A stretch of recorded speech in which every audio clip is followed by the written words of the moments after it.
چون باد تیز رو، چون برق تیز کار،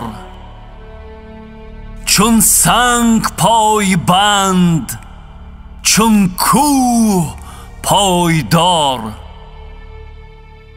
با تار و پودی جان، با تار و پودی تن، خود را تنیده است با پیکری وطن.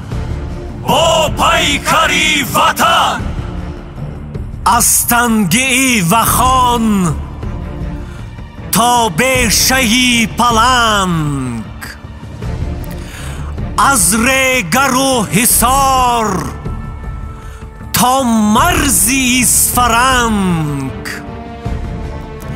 در امتداد شب بیدار مرزبان، در سنگری وطن هوشیار مرزبان. از مادری وطن بر سنگرت سلام، از سنگری وطن بر مادرت سلام. تاریخ ملک ما اندرزنامه است، هر ذره خاک ما یک مرزنامه است. هر نخل یک شهید، هر سنگ یک مزار، هر نسل یک نبرد، هر دشت کارزار. 70 گوشت ما در مرز شد هلاک، او خاک خورده بود اما نداد خاک.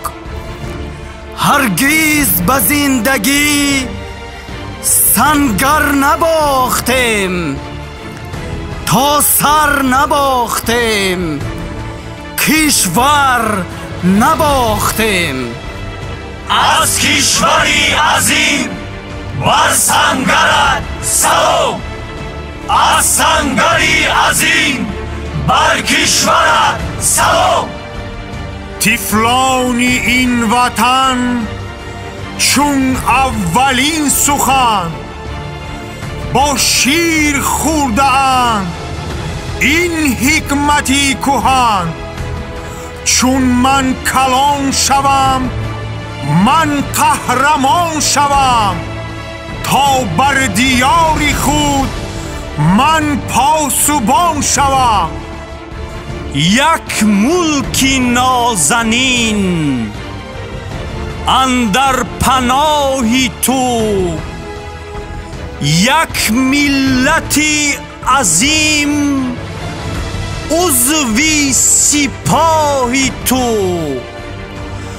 اندر پناه تو این خنده لبش، اندر پناه تو طفلان مکتبش. از ملتی بزرگ بر سنگرت سلام، از منبری وطن بر لشکرت سلام.